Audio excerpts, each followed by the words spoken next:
Hi, how you doing? Justin here with another quick tip for you, and this week it is why you should record yourself.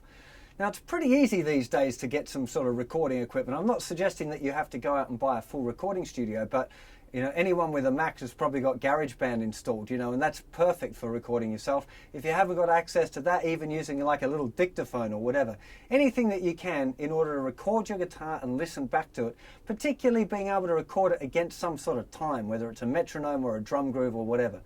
Now, it's one of the things that I think changes most guitar players when you can hear yourself back. Because all of us, when you're actually playing, you kind of got a lot of stuff to think about, getting your chords nice and clean, your rhythm tight, listening to to the click track or to the drums or whatever. There's a lot of things going on, so it's really easy to lose the proper perspective. And when you record yourself and listen back, you'll notice stuff. You'll notice stuff that you might never have picked up on. I remember one of my earliest experiences recording myself. I was recording some classical guitar pieces, and I had no idea that I was breathing really loud. And it was really funny listening to this stuff and hearing it going on over the background, and I never would have noticed. I never would have known while I was playing by myself, but recording it suddenly made me go, oh wow, that's something I've got to fix, right? I'm going to have to start breathing through my mouth and just being aware of keeping that quiet, Other things that really, really help is rhythm guitar.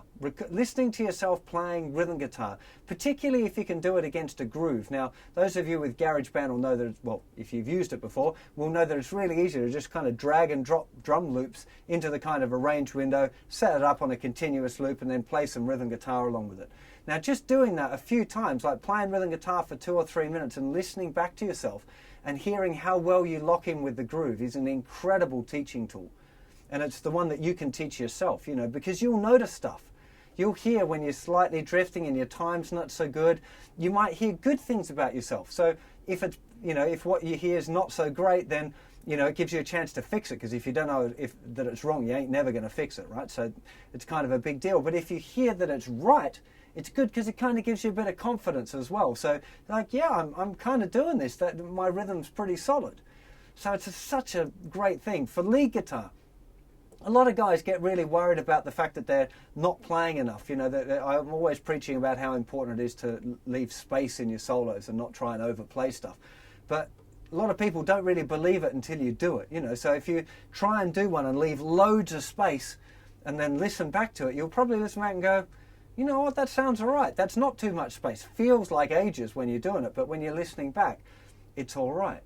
It's really incredible. Pitching, like string bends. When you're doing all your string bends, sometimes if you're in the flow of stuff, you might not notice that your bends are out of tune. Happens to me still sometimes, if I'm doing a lesson or whatever and I'm thinking about doing the teaching thing or whatever, then sometimes I've that little part of my ear that's dealing with that goes on, goes AWOL and it goes a little bit wonky. So listening back to yourself will fix that sort of stuff.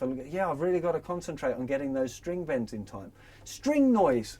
Having strings ringing out when they shouldn't be, when you're doing your scales and stuff. If you, put your amp on and practice playing scales with a metronome, you're hearing whether your timing's good and whether you've got extra string noise that you shouldn't have. There are so many more examples.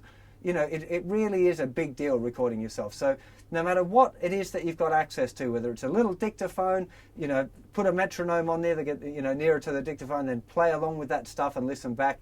If you can, it's a great thing to get into recording yourself generally. It's a lot of fun recording yourself with GarageBand or Logic or Pro Tools or whatever you can get your hands on. It's fun to create something, be able to record yourself and listen back and do different layers. You can't really learn about layering yourself unless you've, unless you can record a part. You can kind of do it with a looper, but it's quite different when you're doing it for real. Another really, I'm just thinking of all of these different little things flooding in. Red light fever. The fact that when you start recording yourself, things change. I still don't really understand why it works like that. It even works for me, if I'm recording myself or doing a lesson or whatever. As soon as the red light's on, you're recording, things change. There's something a little bit different in your body that makes you play different. Sometimes better, sometimes worse, but getting used to recording yourself will kind of open up that door a little bit more. So if you ever get a chance to record yourself for real with a band or whatever, it's not quite so freaky. So, I think that's probably like 50 reasons already off the bat. But there are, if you just think about all of the different things that you'll learn and try it, So when you actually try recording yourself, you're going to find loads of different things that things that I haven't mentioned that you notice in your playing. Your sound, what does your sound like? Is your sound good? Is it, is it breaking up a bit? There's all sorts of things that are going on with this. So it's a real big deal. So if you can, find a way to record yourself. Doesn't matter what it is. Don't get all hung up on, getting a posh microphone and posh preamps and all of that sort of stuff. It's cool to do that if you can afford it and you want to, but you don't have to. For the lesson part, for the learning how you play part, just recording yourself is a fantastic way to improve your guitar playing. So hope that helps you on your journey. I'll see you for plenty more lessons and songs and more tips and all sorts of stuff very soon. Take care of yourselves. Bye-bye.